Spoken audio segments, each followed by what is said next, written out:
آزاد کشمیر کے بعد بلوچستان میں بھی تبدیلی کی باش بیڈ گورننس نے وزیراعلیٰ سرفراز بگٹی کے لیے خطرے کی گھنٹی بجا دی۔ نون لیگی سینٹر میر دوستین خان ڈومکی نے دعویٰ کیا ہے بلوچستان کا وزیراعلیٰ جلد تبدیل ہوگا۔ پیپلز پارٹی نے نیا وزیراعلیٰ لانے کا فیصلہ کر لیا، نئے ناموں پر غور شروع کر دیا گیا۔ نیا وزیراعلیٰ بلوچستان پیپلز پارٹی سے ہی ہوگا۔ بیڈ گورننس وزیراعلیٰ بلوچستان کی تبدیلی کی اہم وجہ بن رہی ہے۔ دوسری جانب وزیراعلیٰ بلوچستان کو اپنی ہی جماعت پیپلز پارٹی کے اراکین اسمبلی چھوڑنے لگے۔ پیپلز پارٹی کے پارلیمانی سیکرٹری لیاقت لیڑی نے بھی وزیراعلیٰ بلوچستان کو تبدیل کرنے کی تصدیق کر دی۔ کہا کوشش ہے کہ کوئی نیا چہرہ سامنے لائیں۔ اکثریت وزیراعلیٰ کی تبدیلی چاہتی ہے۔ پیپلز پارٹی بلوچستان کے پارلیمانی لیڈر میر صادق عمرانی کا کہنا ہے تبدیلی سے متعلق آسرائیاں بے بنیاد ہیں۔ سرفراز بگٹی کو تمام اتحادی جماعتوں کا مکمل اعتماد اور حمایت حاصل ہے۔ وفاقی وزیر احسن اقبال کا کہنا ہے بلوچستان میں شراکت اقتدار کے فارمولے پر اتفاق ہوا تھا۔ اگلے 2.5 سال کے لیے نون لیگ کا وزیراعلیٰ بلوچستان نامزد ہونا چاہیے۔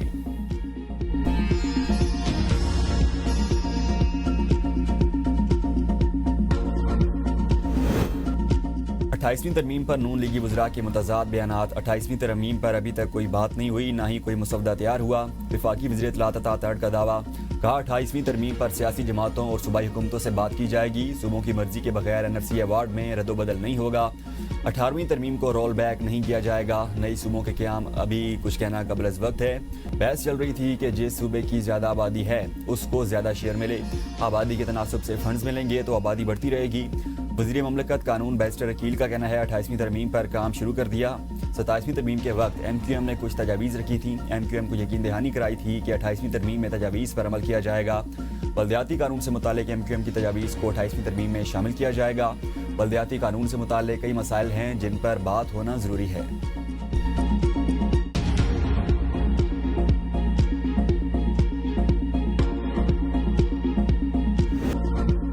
امریکہ کا جنگ میں بھارت کے خلاف پاکستان کی فتح کا باقاعدہ اعتراف۔ امریکی کانگریس میں رپورٹ پیش۔ رپورٹ امریکہ چین اکنامک سیکورٹی ریویو کمیشن نے تیار کی، جس میں دونوں ممالک کے درمیان 7 مئی کو ہونے والی جھڑپ کا تفصیلی جائزہ شامل ہے۔ رپورٹ کے مطابق اس مختصر اور شدید لڑائی میں پاکستان کو واضح برتری حاصل ہوئی۔ پاکستان کی جیت میں چین کا اہم کردار رہا۔ پاکستان نے بھارتی رافیل طیارے گرانے میں چین کی ٹیکنالوجی کا استعمال کیا۔ پاکستان نے چینی انٹیلیجنس کا بھی فائدہ اٹھایا۔ یہ پہلی مرتبہ تھا جب چین کے جدید ترین ہتھیار، جن میں HQ-9 میزائل دفاعی نظام، PL-15 year to year missile اور J-10C لڑاکا طیارے شامل تھے۔ چین کو پاک بھارت جنگ سے اپنے ہتھیاروں کو آزمانے کا بہترین موقع ملا۔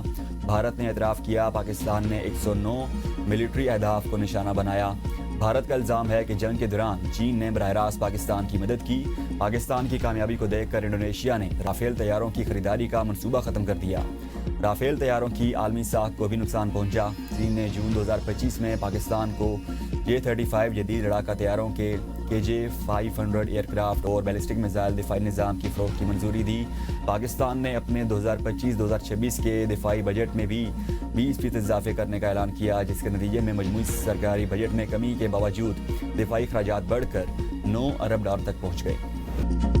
بھارت دوبارہ پاکستان پر جنگ مسلط کرنے والا تھا۔ امریکہ نے بروقت مداخلت کر کے صورتحال کو بگڑنے سے بچایا۔ امریکی صدر ڈونلڈ ٹرمپ کا دعویٰ۔ سعودی ولی عہد کے ساتھ وائٹ ہاؤس میں گفتگو میں صدر ٹرمپ نے کہا دنیا میں 8 بڑی جنگیں روکیں جس پر انہیں فخر ہے۔ پاکستان اور بھارت کے درمیان ایک جنگ رکوائی اور وہ جنگ بھی روک دی جو دوبارہ شروع ہونے والی تھی۔ دونوں ممالک اب مثبت سمت میں اقدامات کر رہے ہیں۔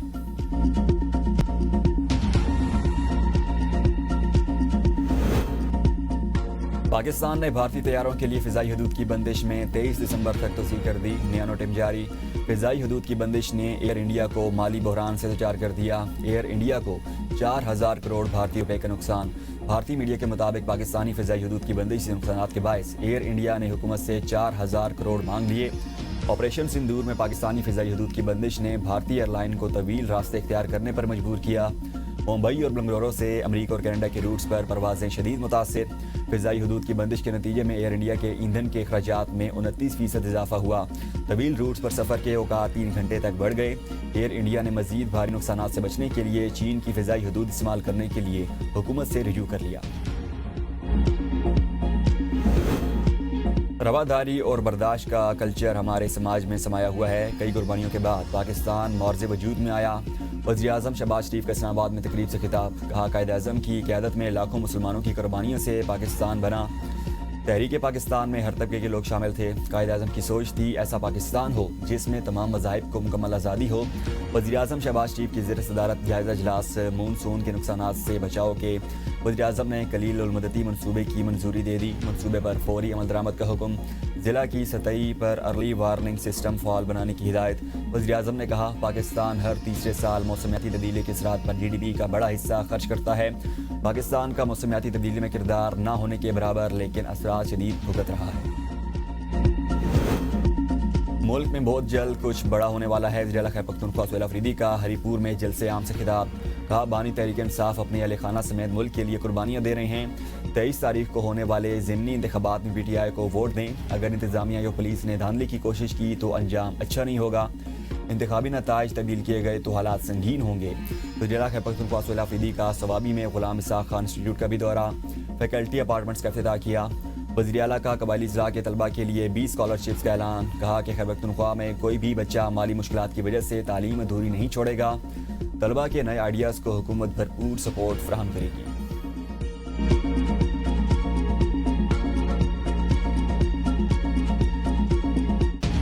پورے پاکستان میں اور پنجاب میں خصوصاً کہتے ہیں کہ مخالفین بھی کہتے ہیں کہ کام کرتی ہے تو مسلم لیگ نون کرتی ہے.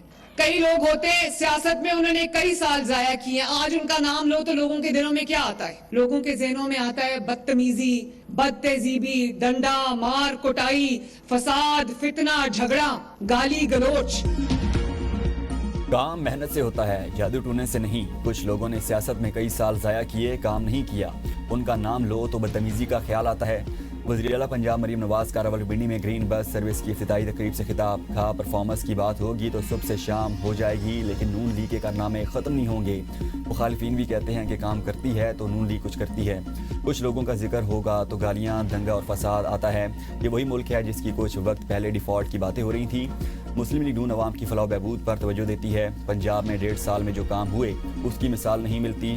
عوام کو ٹرانسپورٹ کی بہترین سہولیات فراہم کی جا رہی ہیں. مری میں جتنے بھی کام ہوئے شریف برادران نے کیے ہیں. نون لیگ نے پورے ملک میں ترقیاتی منصوبوں کے جال بچھائے. میٹرو یا الیکٹرونک بسیں مسلم لیگ نون کا عوام کے لیے تحفہ ہے. نون لیگ آتی ہے تو ملک ترقی کرنے لگتا ہے. نون لیگ کو جب ہٹایا جاتا ہے تو ملک بنزلی کی طرف جاتا ہے. کام کے حوالے سے جب کہا جائے ہے نواز شریف کی بیٹی اور شہباز شریف کی بھتیجی تو مجھے خوشی ہوتی ہے. وزیر اعلیٰ مریم نواز شریف کا ہراسگی کے خلاف نیا قانون لانے کا اعلان.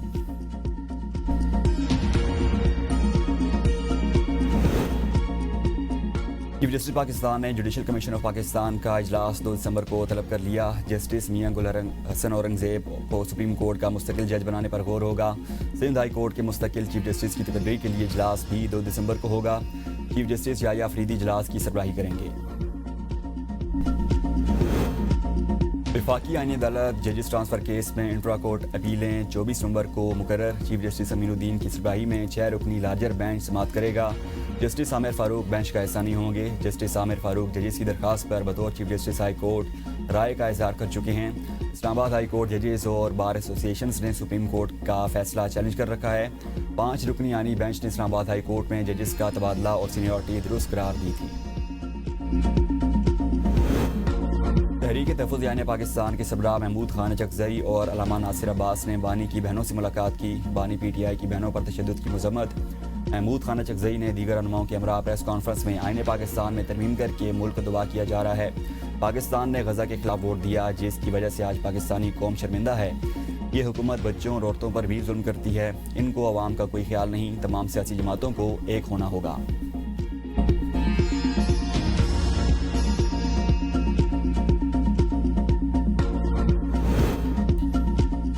بانی PTI سے آج ملاقات کا دن. وزیر اعلیٰ سہیل آفریدی سمیت 6 افراد کی فہرست جیل انتظامیہ کو بھیج دی گئی. لسٹ میں صوبائی وزراء مینا خان آفریدی، خلیل الرحمان اور ریاض خان کے نام شامل. وفاقی وزیر مصدق ملک نے وزیر اعلیٰ خیبر پختونخوا کو بانی سے ملاقات کی مکمل اجازت دینے کی حمایت کر دی. کہا بانی سے ملاقات کی جائے مگر اس کے بعد ملک میں کوئی اشتعال انگیزی نہیں ہو. PTI تو یہ بھی کہتی ہے کہ جیل توڑ کر بانی کو لے جائیں گے. ملاقات نہ ہونے کی وجہ PTI کے اندر اپنی پارٹی کی سیاست ہے. سعودی عرب کا پاکستان میں $10 ارب سرمایہ کاری کا پلان برقرار ہے. وزیر خزانہ محمد اورنگزیب کہتے ہیں پائیداری صرف سرمایہ کاری اور تجارت سے آئے گی. معاشی استحکام کے آثار واضح. افراط زر اور ڈالر مستحکم ہے. عالمی ریٹنگ ایجنسیز نے پاکستان کی آؤٹ لک بہتر کر دی. IMF کا فیصلہ دسمبر کے اوائل میں متوقع ہے. ریکارڈ ایک پہلے سال $2.8 ارب کی برآمدات لا سکتا ہے. معیشت کا اگلا فیز مکمل طور پر پرائیویٹ سیکٹر لیڈ کرے گا. بھارت کے لیے ایران کی ویزا فری سہولت ختم. 22 نومبر سے فیصلہ نافذ العمل ہوگا. گلف نیوز کے مطابق ایران نے یہ سہولت فروری 2024 متعارف کروائی تھی، جس کا مقصد صرف سیاست اور مختصر دورے تھا. بھارتی ایجنٹ انسانی اسمگلنگ اور غیر قانونی سرگرمیوں میں ملوث پائے گئے.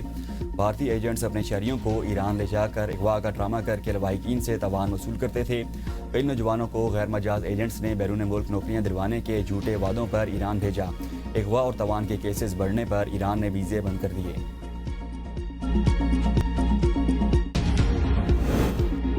PSL کی نئی فرنچائز کے ناموں پر اتفاق کر لیا گیا. 2 نئی ٹیمز کے نام گلگت اور فیصل آباد سے منسوب ہوں گے. راولپنڈی، سیالکوٹ، مظفر آباد اور حیدرآباد فرنچائز کی ریس سے باہر. ملتان سلطانز کے ساتھ PSL مینجمنٹ کے معاملات تاحال حل نہ ہو سکے. نئے مالکان کی تلاش کے لیے ملتان سلطان فرنچائز اونرشپ بھی بولی میں جانے کا امکان. سیاسی تناؤ کے باعث بنگلہ دیش ویمن کرکٹ ٹیم کا دورہ بھارت ملتوی. بنگلہ دیش کرکٹ بورڈ کی ترجمان نے تصدیق کر دی. بنگلہ دیش ویمن ٹیم نے دسمبر میں 3 ون ڈے اور 3 T20 میچز کی سیریز کھیلنے بھارت کا دورہ کرنا تھا. ترجمان بنگلہ دیش کرکٹ ٹیم کا کہنا ہے کہ BCCI نے خط کے ذریعے ہمیں دورہ ملتوی ہونے سے متعلق آگاہ کیا اور دورے کو ری شیڈول کرنے کا بتایا گیا، تاہم کوئی ٹھوس وجہ نہیں بتائی گئی. BCCI نے اگست میں بھارتی مینز ٹیم کا دورہ بنگلہ دیش بھی ملتوی کیا تھا. عالمی شہرت یافتہ انقلابی شاعر فیض احمد فیض کا یوم وفات. فیض کی شاعری میں جمہوری انقلاب پر مبنی کلام کو کمال حاصل رہا ہے. جمہوری انقلاب کی صدا بننے والا ان کا کلام آج بھی دلوں میں زندہ.